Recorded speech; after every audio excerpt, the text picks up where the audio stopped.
आज हम UPSC examination के लिए एक भारतीय इनिशिएटिव जो है इसको हम देखेंगे।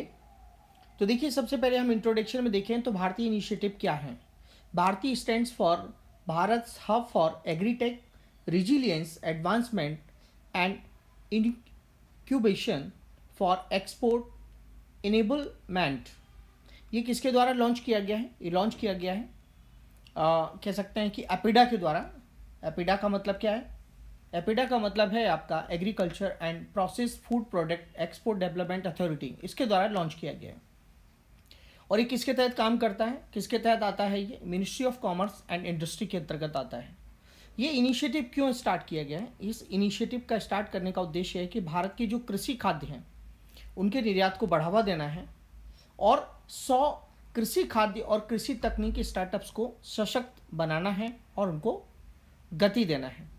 The initiative aims to empower and accelerate 100 agri-food and agri-tech startups to boost India's agriculture export। देखिए, यह जो है आत्मनिर्भर Bharat, vocal for India, digital India और स्टार्टअप इंडिया जैसी जो इम्पोर्टेंट सरकारी पहल हैं उनको उनके हिसाब से जो है इसको डिज़ाइन किया गया है, अलाइन किया गया है। इट इज़ अलाइन विद की गवर्नमेंट विजन्स लाइक आत्मनिर्भर Bharat, vocal for local, digital India and startup India. भारतीय का पूर्ण रूप में आपको बता चुका हूँ कि इसका मतलब क्या है। अगर हम इसके की ऑब्जेक्टिव को समझें, इसके विजन को समझें, तो इसका उद्देश्य ये है to help India's achieve a target of 50 billion in agri foods exports by 2030। तो इसका जो लक्ष्य है वो है 2030 तक भारत को कृषि खाद्य निर्यात में $50 बिलियन के लक्ष्य को प्राप्त करने में मदद करना।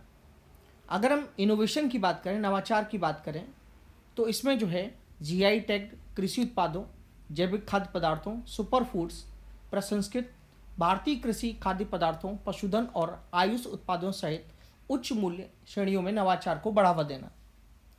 इसमें तकनीकी को अपनाना, एआई आधारित गुणवत्ता नियंत्रण, ब्लॉकचेन सक्षम ट्रेसेबिलिटी, आईओटी सक्षम कोल्ड चेन और एग्री फिनटेक जैसी उन्नत तकनीकों का प्रयोग या उपयोग करने वाले स्टार्टअप का समर्थन करना।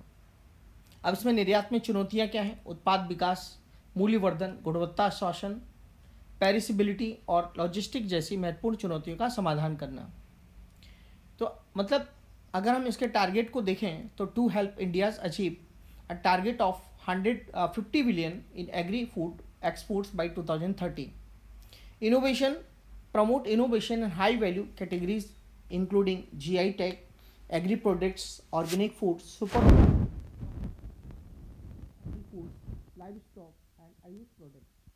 Technology adaptation की बात करें, support startups using advanced technology such as AI based quality control, blockchain enabled traceability, IoT enabled cold chain and agri fintech.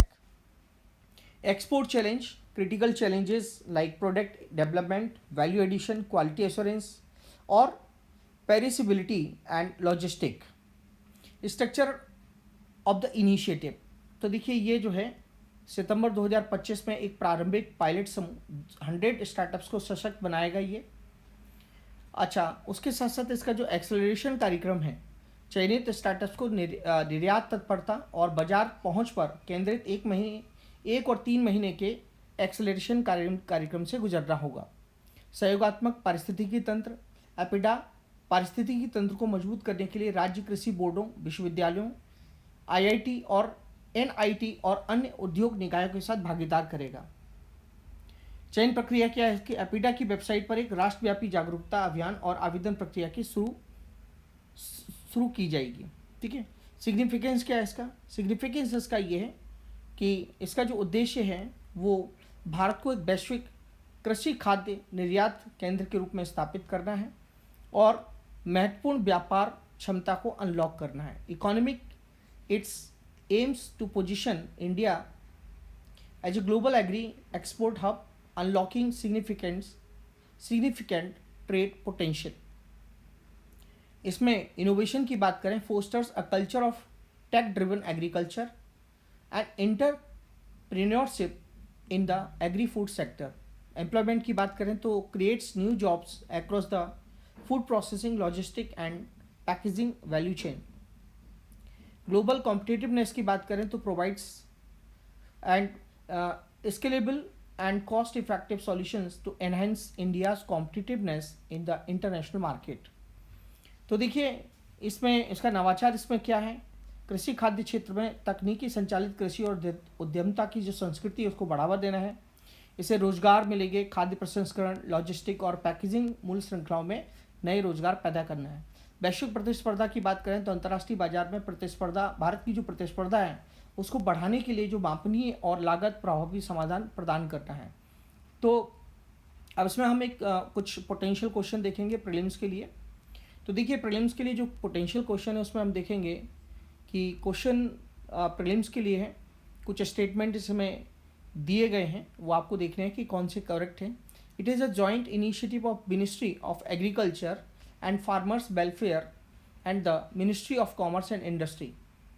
ठीक है, तो यहाँ पे आप देखेंगे कि पहला जो ऑप्शन है वो सही नहीं है। उसके बाद फिर आप देखेंगे the full form of Bharati is Bharat hub for agritech resilience advancement and incubation for export enablement. तो ये सेकंड सही है। Third, the initiatives goal is to achieve $50 billion in agriculture export by 2030। तो ये दो ऑप्शन इसके जो हैं सही है, 2 और 3। ठीक है, आप देखेंगे फर्स्ट इनकरेक्ट है क्योंकि it is a single ministry initiative by APEDA, है ना, which is under the ministry of commerce and industry, जैसे मैंने आपको पहले बताया था। दूसरा क्वेश्चन देखते हैं, तो इसमें भारतीय initiative recently in the news in associated with which of the following. ठीक है, तो ये जो है आपका सी इसका आंसर सही है। ये कुछ क्वेश्चंस मेंस के लिए दिए गए हैं, तो आप देख सकते हैं मेंस के लिए, और आप जो है राइटिंग प्रैक्टिस कर सकते हैं। थैंक यू, धन्यवाद, जय हिंद।